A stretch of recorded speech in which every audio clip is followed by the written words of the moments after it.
And we are very excited to have a special Biz Buzz topic today. It's very topical because we are heading into the thick of summer, and what better way to kick off summer than with, sitting down on the beach with a few nice books to read while you're out on vacation. And so we kind of wanted to cover a little bit on what a beach read is, because beach reads are very popular in the literary world, if you will. And so we wanted to cover what a beach read is, and maybe some of our favorite parts about book reads or beach reads, or our favorite beach reads that we have read ourselves. So we're just gonna have a little fun conversation, and we're definitely gonna turn to KZ from her perspective later on as a writer, someone who has to not deal with beach reads, but who has to tackle beach reads from the writing side of things.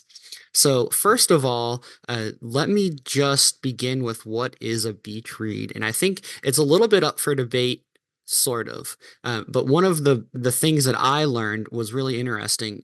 If you have ever read Book Riot, I don't know if either of you have used Book Riot to read about books or anything like that. It's a website, but they had a article that came out. I think it was beginning.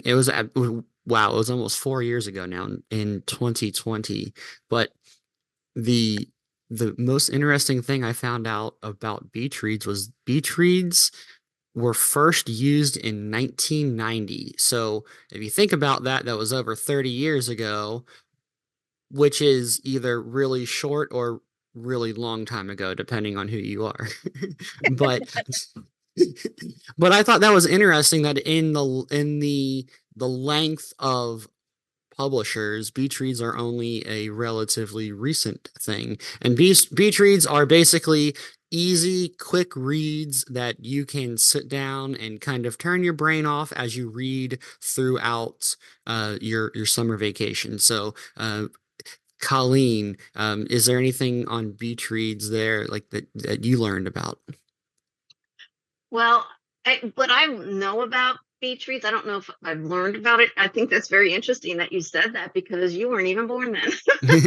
But um, but I like beach reads because for me it is I shouldn't say mindless reads, but with all the nonfiction work we do and reading and proofing and working with that, I like to turn my brain off. So for me, it's just nice reading. There's a plot, but like you don't have to go back and reread the first 10 pages or the last 10 pages you read in order to think about what's going on, if that makes sense. So for me, that's what a beach read is for me. And I'll share some of my favorites later after you guys tell me about you. Yeah, so let me just you mentioned having a quick plot read, and I kind of covered that a little bit too. So in this Book Riot article, I found some really kind of interesting genres, or not really genres, but maybe topics or themes that I wanted to share with everyone, because I thought it would be a great part of our conversation to kind of talk about whether or not we think these themes are true to beach reads, or if there's anything else that we think might be added. So one thing I found is the theme is like carefree joy, or it's compulsively readable, like Colleen was saying. You don't really have to sit down and reread a couple of pages beforehand to get caught up into the plot. Another popular theme is just, like we said, it's beach read, so why not have a story that takes place in summer on the beach? And then a very popular, this is very genre based, is romance. Romance is a very, very popular beach read topic. KZ, is there anything in there that I didn't cover that you think is included in beach reads? Well, I'll tell you, one of the ways that I think of a beach read is I think of it as a soap opera read. Mm. Okay. Because with a soap opera, you can miss it for 2 weeks or a month and pick it right back up and not have missed anything at all. Okay. And that's kind of how I see a beach read, as being something, a book in any topic you like, that you feel like you can pick up at any moment and drop at any moment.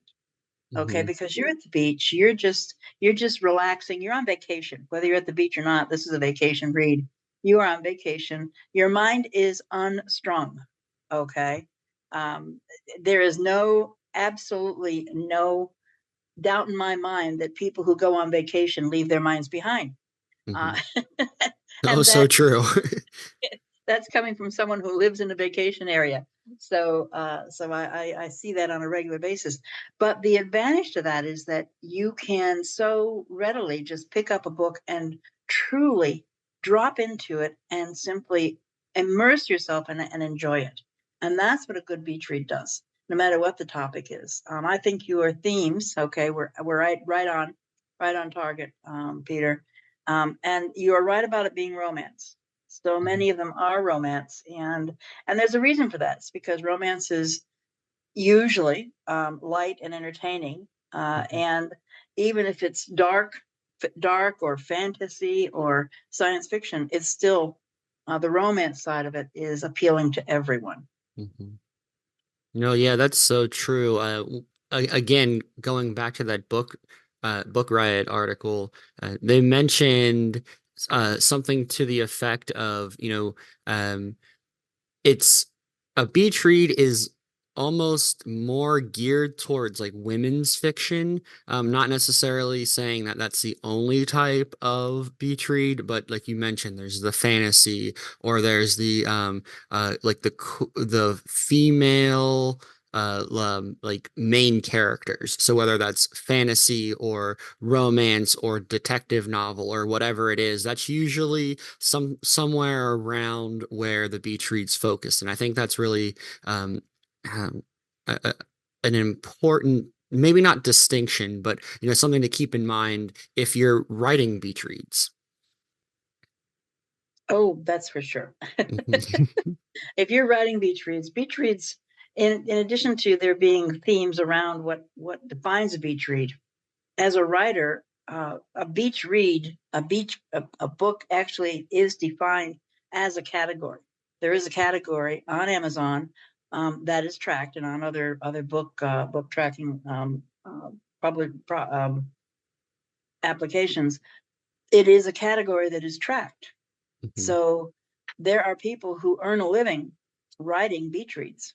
Mhm. And if you go look at, if you type in the word beach read in Amazon, you're going to get a whole bunch of choices. And all of them will be based on the kinds of themes that you were talking about, Peter, and that we're talking about here. Um, they're going to be hopefully immersive reads that you can pick up and drop at will, and just jump right back into and finish them quickly. I That I is, think go that's ahead, Peter. important. Yeah, it is. Although there's an interesting dichotomy there, because I know for many years when I worked on the cruise ship, I would see people in at the pool with these big thick books that they brought with them, and I'm thinking, oh, that's one that they've had on their list to read for years and never got to it. But that's not a true beach read. That's not a Mhm. vacation read. That's an, oh, I'm finally going to get to it read. Yeah, I So mean, I guess any book that you read on the beach is a beach read, but there is a more specific type of book that we're talking about here that isn't, we're not going to sit down and read War and Peace on the beach. no, probably not. Or Shakespeare. You're not going to read the complete works of Shakespeare on the beach. I, I don't think I'd read it off the beach. Oh. Did I say that? I did. You didn't know. I didn't hear it. Oh.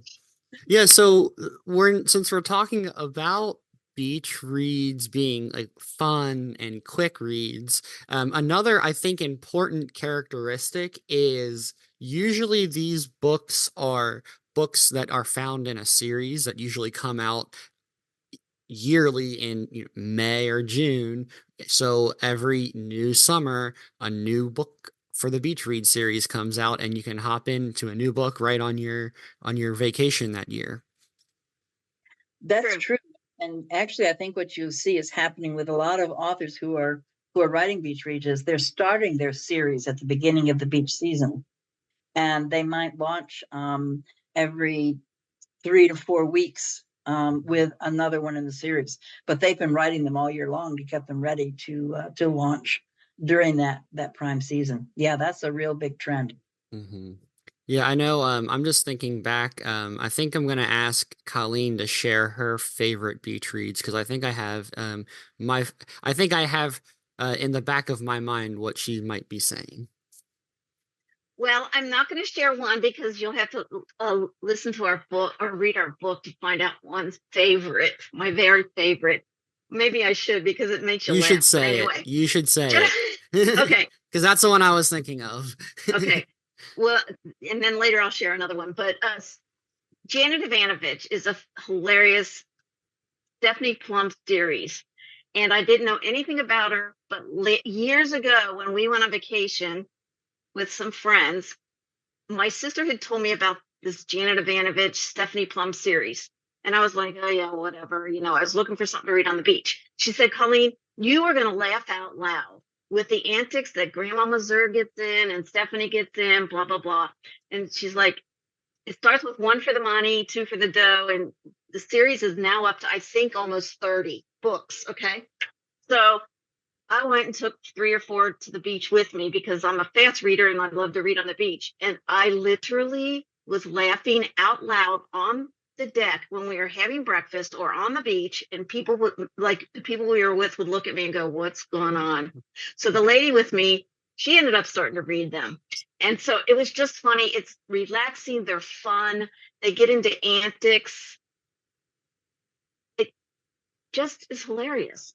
These books make you just go away, take away from all the stress and all the whatever. And just when you can laugh out loud in a book like that, it just relaxes you. So that's one of my favorites that I've ever read. And I got up to, I think I stopped reading them a while ago just because um, of time or whatever. But it is true that every summer I was like, what's coming next? What's coming next? I can't wait to see what the next number is and what's going to happen. So those are a fun read. Those are definitely fun books. I remember, because for our listeners who don't know, Colleen is my mother. So we've been on vacation together quite a lot. And I remember those times where we'd be sitting in the car driving down to the beach, and all of a sudden it just a laughter erupted from the front seat, and you knew what book she was reading. You didn't even have to ask because you knew exactly what she was taking on the beach for her read that year. Yep. Yeah. Yeah, Lots of There's one fun. thing we all know about Colleen is she laughs a lot. We like that. for A day sure. without a day without laughter is a day wasted. I forget who said that, but that's one of my favorite quotes. I love that. KZ, do you have a favorite beach read or a series or something that you'd like to share with our listeners? Well, I am not someone who claims favorites because I love so many books. I'm never able to choose just one as a favorite. That goes for genres too, and that's why I write in multiple genres, is because I like so many different types of reading. It is just every book I read is a different world. One of my favorites, though, is an author named Lucy Score, Score. And if you have never read her books, start with Things We Never Got Over. Okay, that's her knock 'em out book one, and she has a whole series. I don't know just how many. I don't remember now how many, but she's got a whole series in this particular vein. Knock 'em out is what I'm trying to see. The knock 'em out is three, but she has other books she brings out in a series like that, and it's just fun reads. There's Mhm. there's crying, there's laughing, there's drama, there's suspense, and there's love. And so I don't know what else you can want in a beach read, and it's an easy read. Um, the other thing I'll mention is that when you're dealing with a beach read, one of the things I like to do is to listen to them on tape. Mm. Okay, because especially with the way the phones are now, you can put your earbuds in and you can put your phone in your waterproof in your waterproof case, okay, and sit there at the beach and have one earbud in and listen, and the other earbud be listening to the sounds of the sea. So I like to listen to my beach reads at the beach. I just love how you said you want to listen to your books on tape because I'm not sure I've seen a cassette in about 10 years. There'll always be books on tape to me. I'm sorry. Oh no, that's true too. I know a lot of people. I mean, we've talked on a couple of episodes about how popular Audible is and other audiobook platforms, and I know for sure that being uh or having a beach read read to you basically through an Audible, it seems like a no-brainer. Yep. So now that said, I'll also say that there is something to be said for physically having the book in your hand. I do enjoy that too, but it's not always an option. If it's too sunny, if I'm going to be there at the beach all day, sometimes I can't. My eyes just won't let me read it. So that's why I like to have the option of going different ways. So Yeah, that's important. I think for me, I'm not really much of a romance reader. I'm not sure. There might be some reason that I don't read romance. Probably because they're not necessarily geared towards me. But I will say my favorite beach reads are more. This is the time where I like to dig back into my young adult series, or the books that I would have read in high school, but I didn't have the time for because, like you mentioned, they're quick, easy page turners. So whether that's one book series that I read so much was the Lemony Snicket series of unfortunate yes, events books. yes. Oh I man, remember those. I think I brought a backpack full of them, and I probably read 7 or 8 one week because they were quick and easy reads, and they were fun and exciting, and had a little bit of suspense and drama throughout it, and it was, I think that is the perfect type of beach read because they're just page turners.